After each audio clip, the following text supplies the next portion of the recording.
Nora Speaks is a weekly podcast that tugs at the soul and consciousness of the Black community.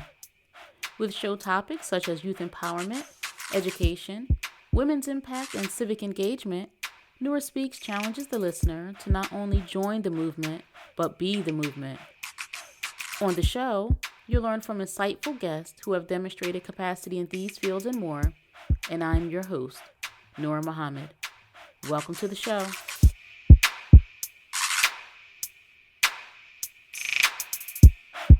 Welcome to another episode of the Nora Speaks podcast. And I am your host, Nora Muhammad. As always, it's a privilege and pleasure to be joining you for another conversation. Or I'm going to be sharing my thoughts about the Maya Angelou quarters, the Harriet Tubman Twenties that may or may not be unveiled, and some other acts of symbolism that are occurring right now in this nation. But welcome to episode 178 of the Nora Speaks podcast. I am so happy to be joining you in another episode. And there's going to be, some information I'm going to share in this episode, and the position that you may hear me take may disagree with your own. However, I want you to hear and understand the principle of what I'm sharing in this episode 178. I want to thank those who are subscribed to the podcast. And if you are not subscribed to Nora Speaks, I encourage you to subscribe wherever you are consuming this media. If it's on Amazon Music, if it's on Pandora, Spotify, Google Play, iHeartRadio, Apple Podcasts, Castbox, wherever you are streaming this and consuming the Nora Speaks podcast, I encourage you to subscribe. And when you can, leave a comment, leave a rating, review. You can follow Nora Speaks podcast on Instagram, Twitter, and Facebook. And I always invite you to leave me feedback there. Let me know what you think of the podcast.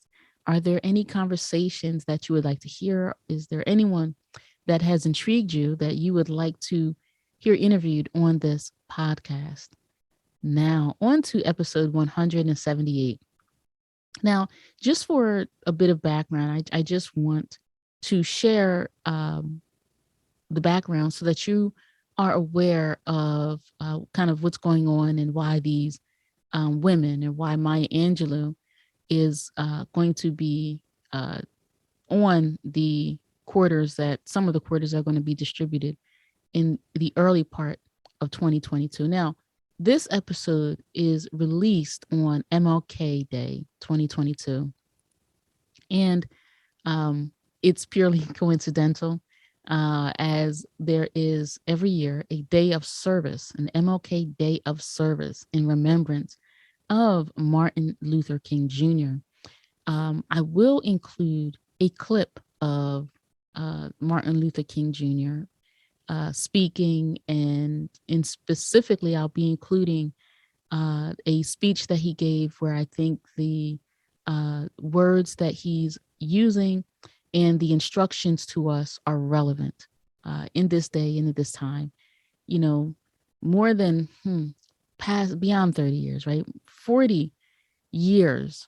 The civil rights movement that Black people have participated in. We can go back to the 60s, of course. We can go back to the 50s, go back to the 30s.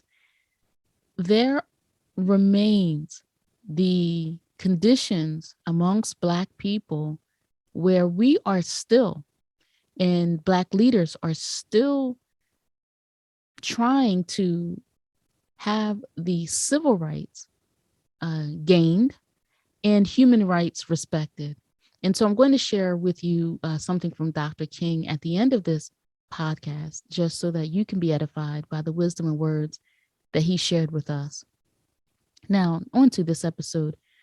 It was in 2020 that there was an act passed in Congress called the American Women Quarters Program. It was passed in 2020, as I mentioned, and it permits the Secretary of State, or it directs the Secretary of State to issue 5 quarters per year until the end of the year 2025, in which women will be featured on the quarters. And the first quarter that's going to be released in 2022 features our sister Maya Angelou. There are many opinions about this, and I will share mine. Now, some of the conversation that I've heard, I think, has been important. I think it's been relevant. And there are many people talking about this. Now, um, let me just say Maya Angelou will be and is the first Black woman that is going to be included on the quarter. Now, if you have not seen it, the quarter, which features the American president, President Washington, on one side of the quarter. The other side has Maya Angelou with her arms extended, her looking over what looks like her right shoulder. Her arms are extended. And behind Maya Angelou is an eagle, and it has her name on it. It also has United States of America $quarter on it, and that's just kind of around the perimeter. Some have argued it doesn't look like Maya Angelou. I would have to agree, but that is kind of irrelevant. Now, with Maya Angelou being featured on the quarter, the first Black woman to be featured on the quarter, that's occurring. We know that there had been a dialogue initiated about Harriet Tubman being on the $20 bill. What I've heard is some women say that Black women have said that Black women and Black men and Black children, our bodies were currency in this nation, meaning our bodies, our lives were used in exchange of goods and services. And now to put a Black woman on a quarter, or to put Harriet Tubman on the dollar bill, some feel that it is in some way insulting. Some think that it is performative, in that it is a meaningless demonstration that doesn't really have anything behind it. This is what some people are saying. What I am saying about this, about the Harriet Tubman 20s, about the Maya Angelou quarters, and I just learned that Ida B. Wells will be featured as a Barbie doll. And we also have another doll, the Maya Angelou doll, and I believe that's being sold at Target right now. Now, Nora, what is your perspective on all of this? And what I say to you today, and what I've said before, is that we cannot get distracted, and we should not be distracted with the symbolism, when what we need is the substance. We need something substantive. I know a lot of women are excited. A lot of Black women are excited that they're going to get these quarters with Maya Angelou. I know there's excitement about the Maya Angelou doll. There's excitement about the Ida B. Wells doll. And people say, well, representation matters. And I do not disagree with that representation. However, I question, what is it? What is the representation? What is the physical manifestation, right, of the representation? If all we get is the symbol without the physical work or the physical manifestation behind it, then the action is performative. It's demonstrative of nothing. Now, we can get these dolls for our children, for our daughters, and we can begin conversations with them and explain to them who these women were. Maya Angelou, she was an artist, she was a poet, a writer. We can give them the history of these women and the history of this nation at the time where these women were impacting culture. However, for you and I, and the expectation that we have should continue to be civil rights. And before we can get to civil rights, human rights.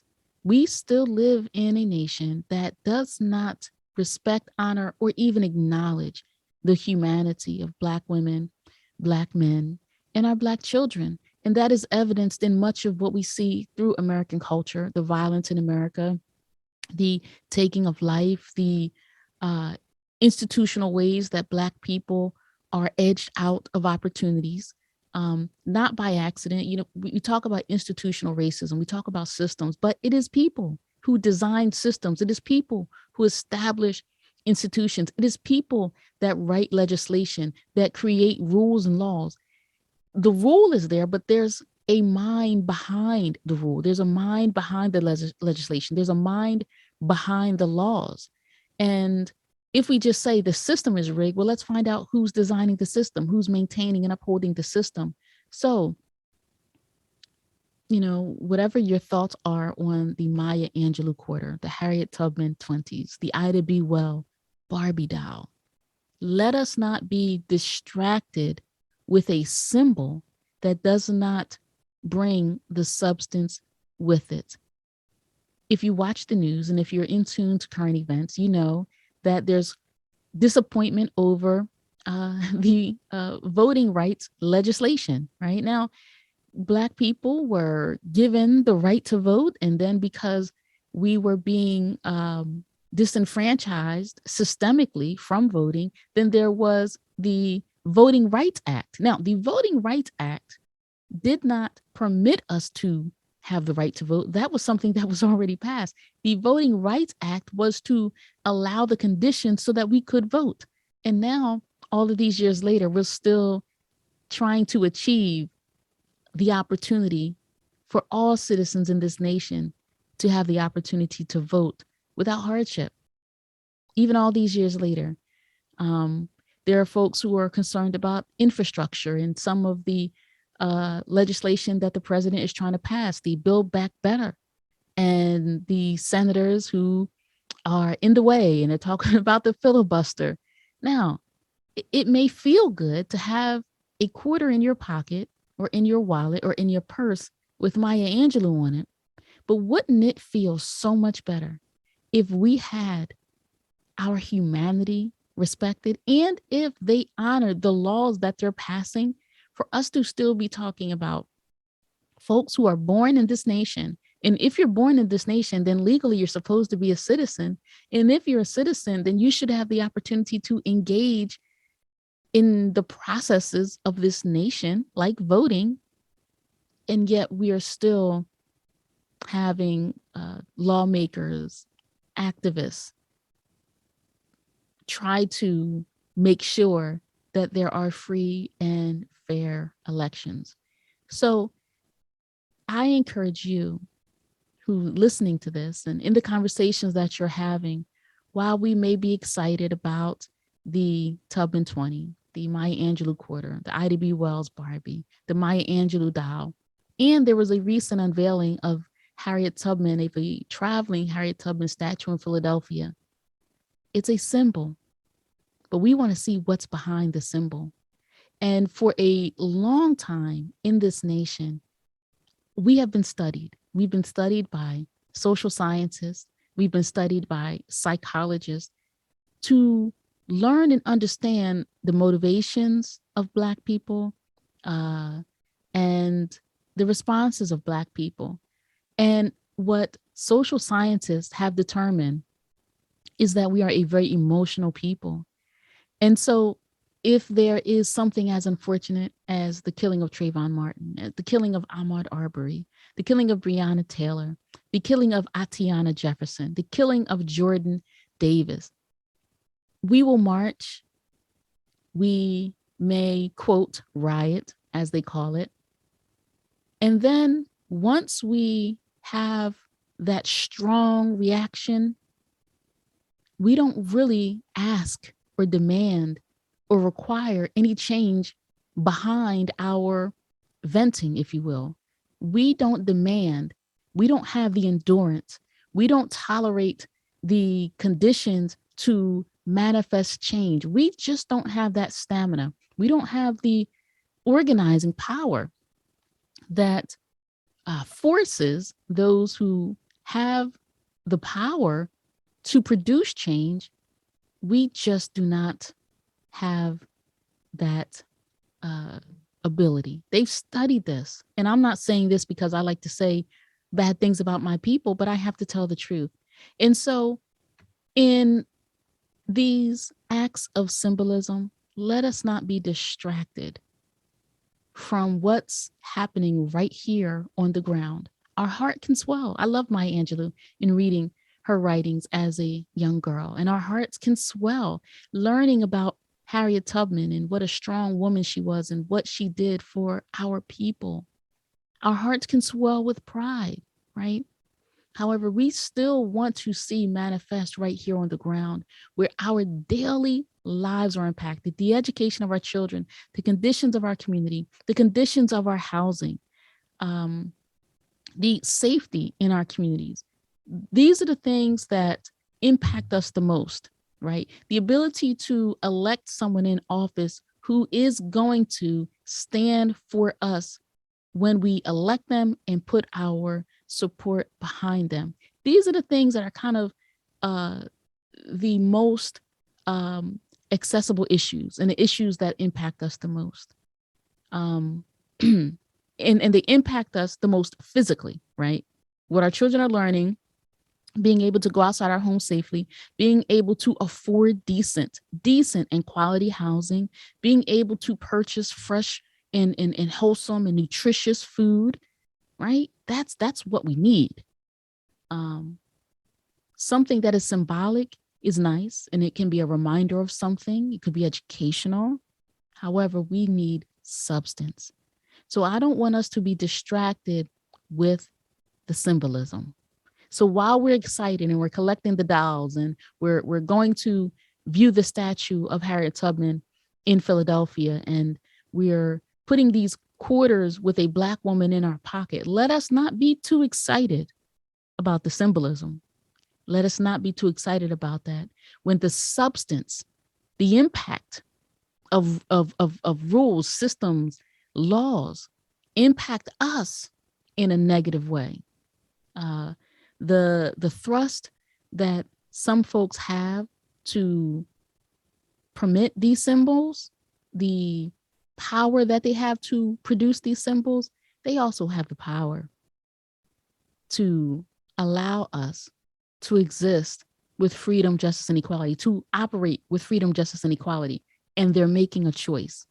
So their choice is symbolism. We have to decide, is symbolism going to be good enough for us? And I say that symbolism is not good enough for us. And I don't want us to become weary. I don't want us to become complacent. I don't want us to be tolerant of um, of symbols and demonstrative gestures that have nothing behind them, or performative actions that have nothing behind them. I don't want to hear a strong speech where you're talking strong, but you have no work behind that. And we see that often where they come out and they talk and talk strong on behalf of the Black community, but all they give us is talk and there's no action. There's nothing manifest behind that. We've had that long enough. It is time for us to harness our unity, harness our love for each other, harness the collective needs that we have, use that energy, and to create and manifest real change. And while others are trying to give us symbolisms, we have to develop the substance for ourselves and not be distracted by the symbols. I want to thank you for listening to this episode of the Nora Speaks podcast. It's always great to come before you and say a few things. I will share with you that there are other women who are going to be featured. It's not just Maya Angelou on the quarters. There are other women who are going to be featured. And one is Sally Ride. Sally Ride is an astronaut and a physicist. And I remember reading and learning about Sally Ride in school. Another woman, her name is Wilma Pearl Mankiller, and she was an American Cherokee activist. She was a social worker, community developer, and she was the first woman elected to serve as the principal chief of the Cherokee Nation. Another woman that's going to be featured on the quarter for 2022 is Adelina Otero Warren, and she was a woman suffragist and educator. She was a politician, and she created a legacy with civil service and education and politics. And then there's Anna May Wong, and she was an American actress, considered to be the first Chinese American Hollywood movie star. So these are the women who are going to be featured 2022 on the quarters, right? And you know that may be interesting. However, some women are saying, okay, but still, what about women's rights? What about their freedom to make decisions about their own bodies? The symbol is nice. However, some people are looking for substance, and I encourage you to look for substance or to create the substantive change that we need ourselves. Again, I want to thank you for listening. Listen to this excerpt of Dr. Martin Luther King and be informed by his wisdom. I hope that your MLK Day of Service is meaningful, it is rewarding, and we take this day and with a great deal of thought and respect to a brother who did his part to advance the needs of our people. Thank you for listening to this episode of the NeuroSpeaks podcast. Until next time, stay in peace. We've got to engage in action programs to make that freedom possible. Let nobody fool you about this. Freedom is never voluntarily given to the oppressed by the oppressor. It must be demanded. And I say to you this morning that this will be necessary all over the United States of America. But as I say this, let me give a warning signal that we must work passionately and unrelentingly for first-class citizenship, but we must never use second-class methods to gain it. We've got to get smart. We've got to organize. We've got to organize so effectively and so well and engage in such powerful creative protest that there will not be a power in the world that can stop us and that can afford to ignore us. Our power does not lie in Molotov cocktails. Our power does not lie in bricks and stones. Our power does not lie in bottles. Our power lies in our ability to unite around concrete programs. Thank you for listening to another episode of the NeuroSpeaks podcast. Be on the lookout for a new episode coming at you fresh next week. And as always, if you want to learn more about me and the work that I do, visit my website, nouramuhammad.com. Or if you have a listener question, email me at info@neurospeaks.com. You can also follow the NeuroSpeaks podcast on Facebook, Instagram, and Twitter at NeuroSpeaks Podcast. I'll be sure to include links in the show notes. If this show has value to you, please subscribe, rate, and review, and share it with family and friends. And be sure to check out previous episodes. And remember, don't just join the movement, be the movement. Stay in peace.